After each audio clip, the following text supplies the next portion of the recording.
Hello everyone, welcome to school diaries.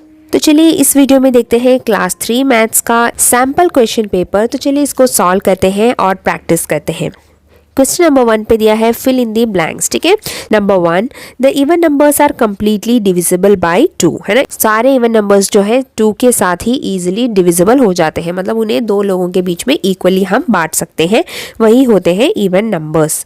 Then the 9th month of the year is, 9th month of the year कौन सा है? सितंबर। ठीक है, तो आप यहाँ पे लिखेंगे सितंबर। Number 3, a dash separates rupees and paise while writing in figures. So rupees और पैसे लिखते समय जो बीच में हम क्या डालते हैं जिससे कि रुपी एक तरफ और पैसे एक तरफ हो जाते हैं, तो वो है पॉइंट। ठीक है, तो हम यहाँ पे लिखेंगे पॉइंट। ठीक है, पॉइंट सेपरेट करता है। Then question number 2, choose the correct option. Correct option choose करना है। Number 1, total weeks in a year, हमारे पूरे साल में कितने वीक्स होते हैं, कितने हफ्ते होते हैं, तो वो है 52। Then 7 notes of 20 are equal to, तो 7 नोट्स 20 रुपीज़ के अगर आपके पास 7 नोट्स हैं तो कितने बनेंगे, तो आपको 7 मल्टीप्लाई बाई 20 करना है, तो आपका आंसर होगा 140।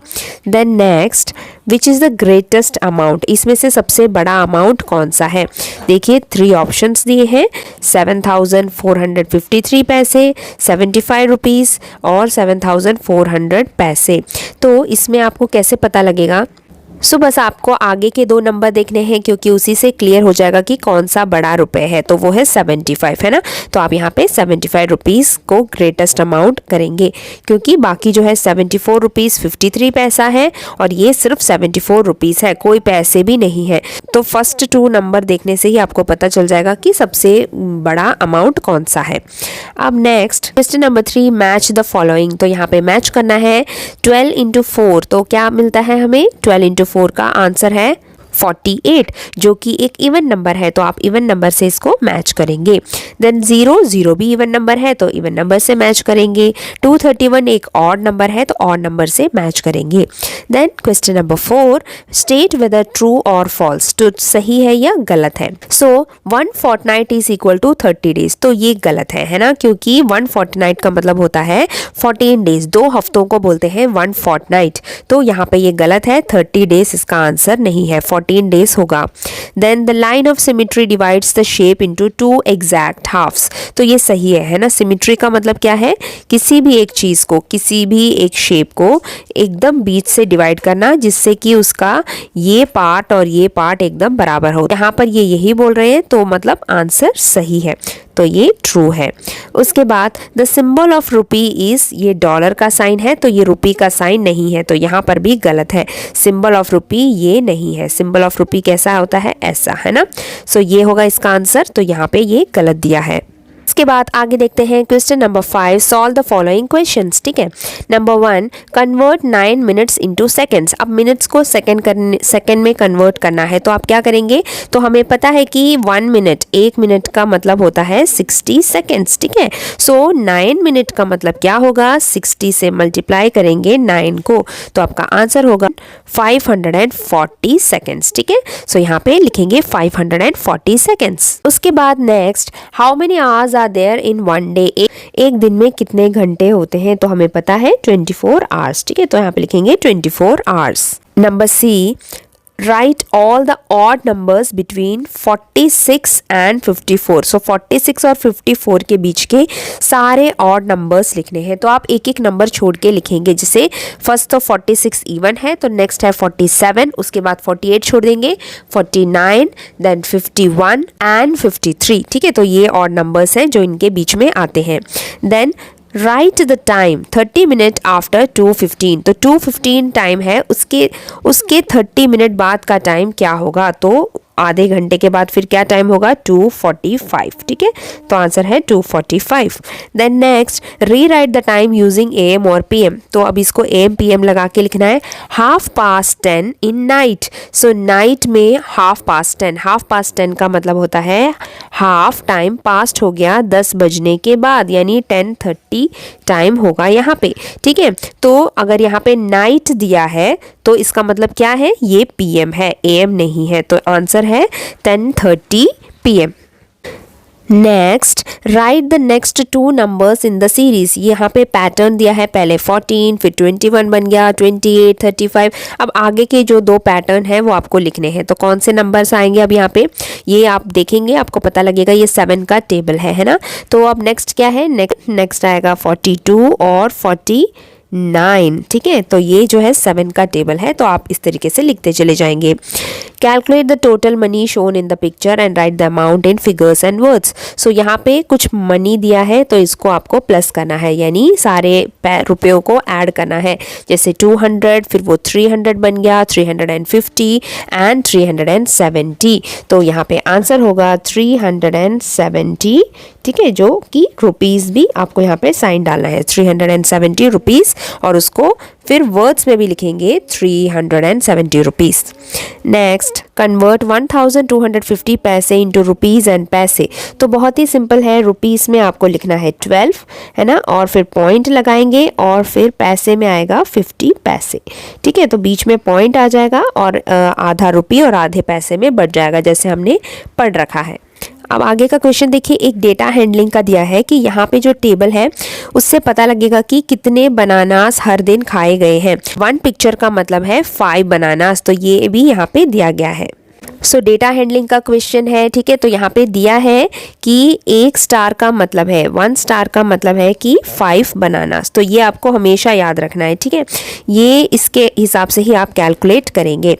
अब फर्स्ट क्वेश्चन देखते हैं, on which day was maximum number of bananas eaten. सबसे ज़्यादा बनाना, सो यहाँ पे आप देख सकते हैं सबसे ज़्यादा स्टार कहाँ पर है, थर्सडे में है ना। यहाँ पे 1 2 3 4 5 स्टार्स हैं, मतलब 5 मल्टीप्लाई बाय 5 है ना, क्योंकि 1 का मतलब है 5। सो 25 बनानास जो है यहाँ पर थर्सडे को खाए गए हैं। तो आपको बस सिंपली से लिखना है कि सबसे ज़्यादा बनानास कब खाए गए हैं, थर्सडे को। So answer will be Thursday. On which day least number of bananas were eaten. उसी तरीके से सबसे कम, तो सबसे कम है संडे है ना, सिर्फ 1 स्टार है, सिर्फ 1 स्टार है मतलब कि 5 बनानास। ठीक है, सो आप यहाँ पे लिखेंगे Sunday. How many bananas were eaten on Sunday and Monday together. तो संडे को और मंडे को प्लस करना है, मतलब दोनों को मिला के कितने बनानास खाए गए।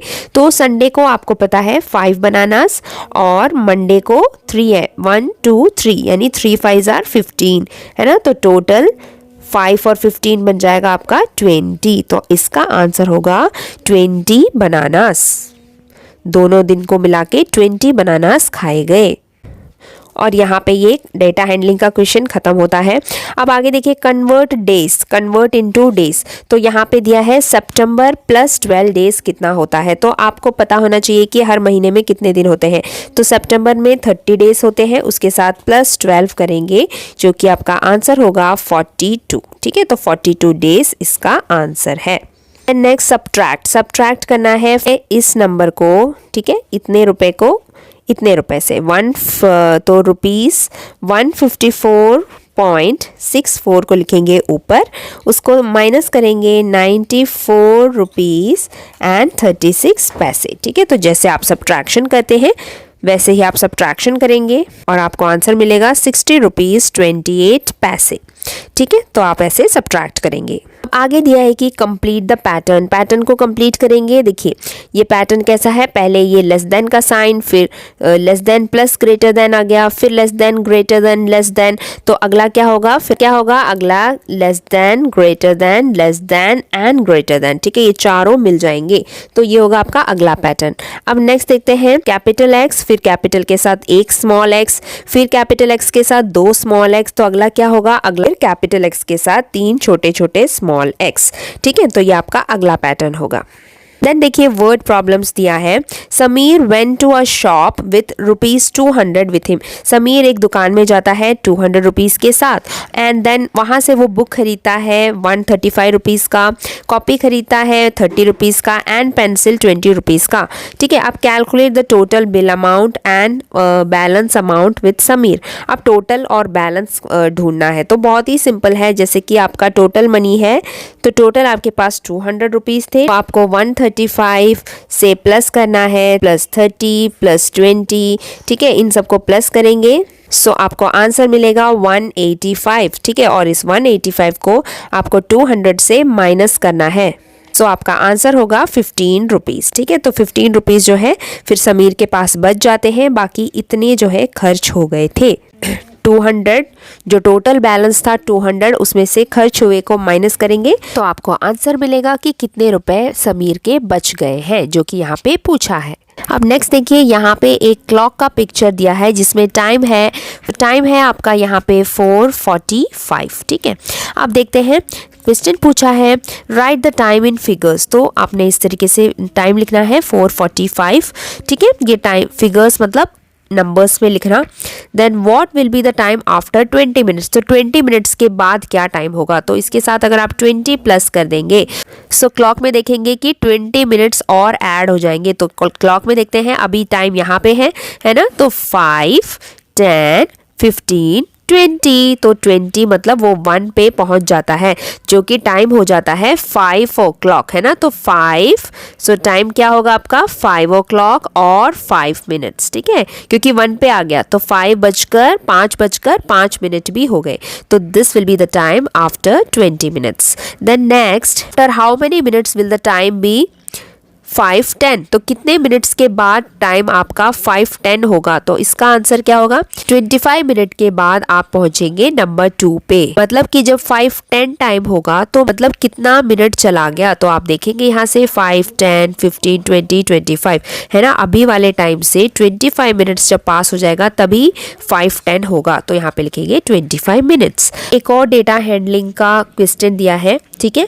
ये एक सब्जेक्ट सर्वे है, यहाँ पे वोट्स दिए हैं बच्चों ने कि उनको क्या सब्जेक्ट पसंद है, फेवरेट सब्जेक्ट, ठीक है, मैथ, साइंस, आर्ट, डांस और लैंग्वेज। इसके ऊपर क्वेश्चन पूछा गया है कि विच is the least liked subject, सबसे कम पसंद किया गया सब्जेक्ट कौन सा है, तो वो है मैथ्स, ठीक है, क्योंकि सबसे कम ग्राफ कहाँ पर है, ये सबसे कम नंबर पे कौन सी बार जा रही है, मैथ्स की, तो answer will be maths.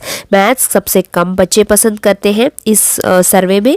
Then how many children like art, art सबसे ज़्यादा बच्चे पसंद करते हैं, क्योंकि देखिए आर्ट की लाइन सबसे लंबी है ना, तो यहाँ पे होगा आर्ट। और तो आप देखेंगे कि ये आर्ट लाइन कहाँ तक जा रही है, 16 तक जा रही है ना, सो ये 16 नंबर तक जा रही है ना, तो यहाँ पे आंसर होगा कि आर्ट जो है 16 बच्चे पसंद करते हैं, 16 वोट्स मिले हैं आर्ट के लिए। Then next, which are the 2 subjects which are equally liked by children, so बराबर लाइक किया जाने वाला सब्जेक्ट कौन सा है, जो बराबर लाइक किया गया है, तो वो है यहाँ पे आप देखेंगे ये साइंस और डांस, ठीक है।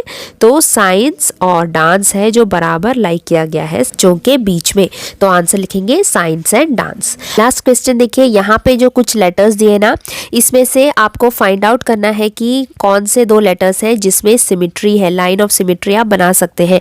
मतलब अगर उस लेटर को अगर आप बीच में से डिवाइड करेंगे, काटेंगे, तो उसके दोनों तरफ एकदम बराबर दिखेंगे, जैसे कि लेटर यू है ना, तो यहाँ पे 2 लेटर है, एक यू और एक डब्ल्यू, बाकी जो 3 लेटर है इसमें लाइन ऑफ सिमिट्री आप नहीं ड्रॉ कर सकते, ठीक है। तो यहाँ पे लेटर यू और W हम यहाँ पे सेलेक्ट करेंगे, ठीक है। सो U की लाइन ऑफ सिमिट्री आप ऐसे शो करेंगे, U ड्रॉ करेंगे, ठीक है, और इस तरीके से लाइन ड्रॉ करेंगे बीच में से लाइन ऑफ सिमिट्री दिखाने के लिए।